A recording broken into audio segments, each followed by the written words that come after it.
एक बेसिक है, जो सबसे ज्यादा बेसिक है रेडियोलॉजी का, वो क्या है? एक्सरे। ठीक है, आप लोगों में से बहुतों का पहले शायद किसी का हुआ भी होगा, फैमिली में किसी का होगा, तो आपने रिपोर्ट भी देखी होगी एक्सरे की कैसे दिखाई देती है। ठीक है, एक ब्लैक शीट होती है और उसमें क्या है? एक इमेज जो है वो पेस्ट रहती है। ठीक है, तो वो जो ब्लैक शीट है उसे हम क्या बोलते हैं? उसे हम बोलते हैं एक्सरे फिल्म।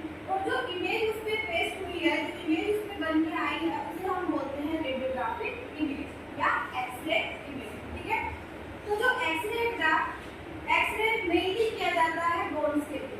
ठीक है, हमारी बॉडी में जितनी भी बोन्स हैं उनको देखने के लिए जो हम यूज करते हैं जिस मशीन का, उस मशीन का नाम क्या है? एक्सरे। अब बोन में हमें किसी भी तरह की डिफॉर्मिटी देखनी हो, पैथोलॉजी देखनी हो, ठीक है, जो भी चेंजेस आ रहे हैं बोन्स के स्ट्रक्चर में, ठीक है, उसके शेप में, साइज में, फ्रैक्चर है, अगर फ्रैक्चर है तो मल्टीपल फ्रैक्चर है। ठीक है, ये सारी चीजें अगर हमें बोन से रिलेटेड अगर कुछ भी देखना है, आर्थराइटिस की कंडीशन है, ऑस्टियोपोरोसिस की कंडीशन है, तो इन सब का जो सबसे पहले जो प्राइमरी टेस्ट किया जाता है वो कौन सा किया जाता है?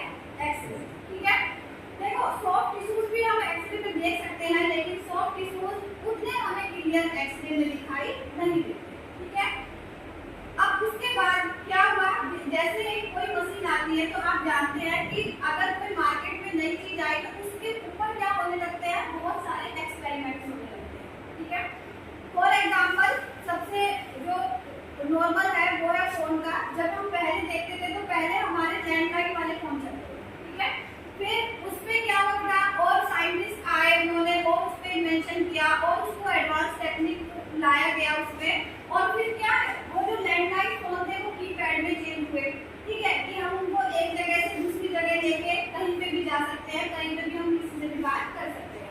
ठीक है, फिर लैंडलाइन के बाद फिर आप देखो कि और ज्यादा एडवांस उसमें फीचर्स ऐड किए गए। और फिर उसके बाद क्या है? हमारे एंड्रॉइड फोन आए, कीपैड वाले एंड्रॉइड में। और आजकल जो टाइम चल रहा है वो आप जानते हैं कि किसका चल रहा है? आईफोन का। ठीक है, तो वही चीज है कि जब एक्सरे मशीन आई मेडिकल फील्ड में, ठीक है, या मार्केट में आई, तो उसके ऊपर क्या है? बहुत सारे साइंटिस्ट लग गए काम करने के लिए कि अच्छा क्या है कि हम इसमें और इसको हम कैसे अच्छा बना सकते हैं कि सिर्फ इसमें बोन टिश्यू मतलब इसमें सिर्फ बोन टिश्यू ही दिखाई देते हैं, ऐसा क्या हम करें इसमें कि हम सॉफ्ट टिश्यूज से भी, जो सॉफ्ट टिश्यूज है उसको भी हम इजीली देख सकें। ठीक है, तो एक साइंटिस्ट थे जिनका नाम था सर गॉडफ्रे हॉनफील्ड। 1972 में उन्होंने डिस्कवरी की थी या इन्वेंशन किया था इसका, सिटी स्कैन मशीन का। और सबसे पहले जो सिटी स्कैन मशीन आई थी वो 1972 में आई थी।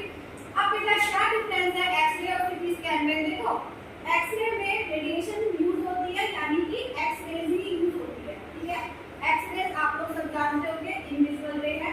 ठीक है, लेकिन इसकी पेनिट्रेशन क्या होती है? बहुत ज्यादा हाई होती है।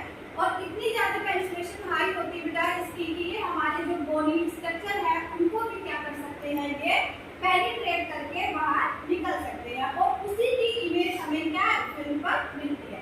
तो जो हमारी सिटी स्कैन की मशीन आई, सिटी स्कैन की मशीन में क्या क्या चीजें जो है ऐड हुई, तो उससे बेनिफिट ये हुआ कि जो हमारी सिटी स्कैन की मशीन थी उससे सिर्फ हम सॉफ्ट टिश्यूज ही नहीं, हम जो हमारी बॉडी की जो ब्लड वेसल्स है यानी कि जो आर्टरीज है या जो वेन्स है उनको भी हम क्या है? बहुत क्लियर देख सकते हैं। ठीक है, तो जो हम एक्सरे में सिर्फ बोन टिश्यू को देख रहे थे, सिर्फ बोन स्ट्रक्चर को देख रहे थे, ठीक है, जब सिटी स्कैन आया तो सिटी स्कैन में हम सॉफ्ट टिश्यूज, बोन टिश्यूज, चाहे वो हमारी ब्लड वेसल्स हो, आर्टरीज हो, आर्टरीज हो, वेन्स हो, उन सबको भी देख सकते हैं। ठीक है, आपने एक नाम सुना होगा एंजियोग्राफी का, एंजियोग्राफी और वीनोग्राफी। ठीक है, तो एंजियोग्राफी बेटा वो प्रोसीजर है जिसके थ्रू हम किसको देखते हैं? आर्टरीज को देखते हैं। हमारी बॉडी में जितनी भी जहाँ पे भी आर्टरीज है, अगर उसमें कहीं पे भी ब्लॉकेज हो गई है, नैरो हो गई है, स्टेनोसिस हो गई है, ठीक है, अगर कोई भी उससे रिलेटेड, आर्टरी से रिलेटेड अगर कोई भी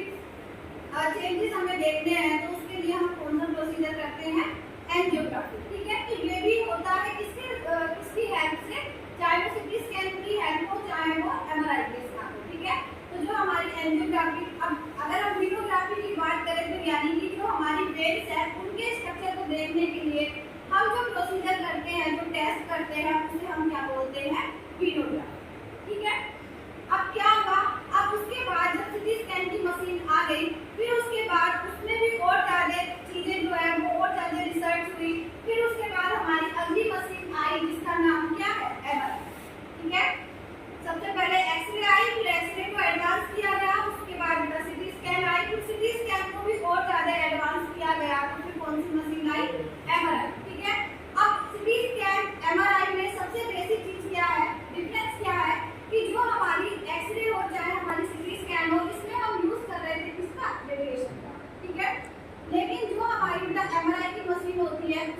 कोई भी रेडिएशन का यूज नहीं होता है, उसमें यूज किया जाता है मैग्नेट, ठीक है।